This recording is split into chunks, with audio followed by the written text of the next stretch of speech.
ಅಧಿಕಾರಿಗಳು ದಿಢೀರ್ ಭೇಟಿ. ಬಾಗಲಕೋಟೆ ಜಿಲ್ಲೆಯ ಬಾದಾಮಿ ತಾಲೂಕು ಪಟ್ಟಣದಲ್ಲಿ ಇರುವ ಬೇಕರಿಗಳು, ಹೋಟೆಲ್ಗಳಿಗೆ ದಿಢೀರ್ ಭೇಟಿ ನೀಡಿದ್ದಾರೆ. ಮಾನ್ಯ ತಹಸೀಲ್ದಾರ್ ಸಾಹೇಬರ ನೇತೃತ್ವದಲ್ಲಿ ಬಾದಾಮಿ ನಗರದ ಹೋಟೆಲ್ ಹಾಗೂ ಬೇಕರಿಗಳನ್ನ ಆಹಾರ ಇಲಾಖೆಯ ಅಧಿಕಾರಿಗಳು, ಆಹಾರ ಸುರಕ್ಷತಾ ಅಧಿಕಾರಿಗಳು ಸೇರಿಕೊಂಡು ದಾಳಿ ಮಾಡಿದ್ದಾರೆ.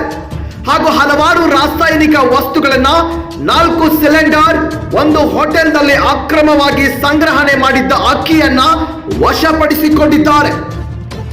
ನಮೂದು ಮಾಡಿದ ಪ್ರಕಾಶ್ ಶೆಟ್ಟಿ, ಗೀತಾದರ್ಶಿನಿ ಹೋಟೆಲ್ ಮಾಲೀಕ, ಈತನು ಸರ್ಕಾರದಿಂದ ವಿವಿಧ ಯೋಜನೆ ಅಡಿಯಲ್ಲಿ ಉಚಿತವಾಗಿ ಫಲಾನುಭವಿಗಳಿಗೆ ಹಂಚುವ ಅಕ್ಕಿಯನ್ನ ತಮ್ಮ ಲಾಭಕ್ಕಾಗಿ ಸಾರ್ವಜನಿಕರಿಂದ ಕಡಿಮೆ ಬೆಲೆಗೆ ತೆಗೆದುಕೊಂಡು ಹೋಟೆಲ್ಗೆ ಉಪಯೋಗಿಸಿ ಹೆಚ್ಚಿನ ಲಾಭ ಪಡೆಯುವ ಉದ್ದೇಶದಿಂದ ಅಕ್ರಮವಾಗಿ 2,800 ರೂಪಾಯಿ ಕಿಮ್ಮತ್ತಿನ 25 ಕೆಜಿ ಅಕ್ಕಿ ತುಂಬಿದ 4 ಪ್ಲಾಸ್ಟಿಕ್ ಚೀಲಗಳು ಹೋಟೆಲ್ನಲ್ಲಿ ಸಂಗ್ರಹಿಸಿ ಸಿಕ್ಕಿದ್ದಾನೆ. ಸದರಿಯವನ ಮೇಲೆ ಕಲಂ 3 ಮತ್ತು 7ರ ಅಗತ್ಯ ವಸ್ತುಗಳ ಕಾಯ್ದೆ 1955ರ ಅಡಿಯಲ್ಲಿ ಕ್ರಮ ಕೈಗೊಳ್ಳಲು ಸರ್ಕಾರಿ ತರ್ಪೆ ಬೇರೆಯಾಗಿ ಇರುತ್ತದೆ.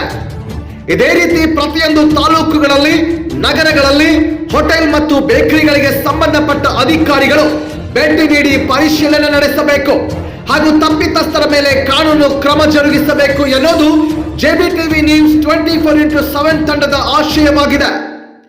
ಈ ಘಟನೆಯ ಕುರಿತ ಅಧಿಕಾರಿಗಳು ದೂರು ದಾಖಲಿಸಿದ್ದಾರೆ.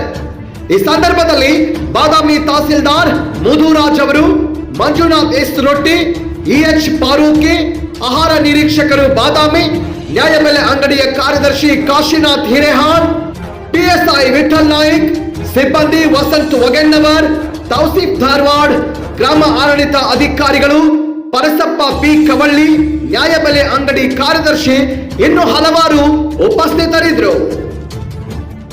ಬ್ಯೂರೋ ರಿಪೋರ್ಟ್, JBTV ನ್ಯೂಸ್, ಬಾದಾಮಿ.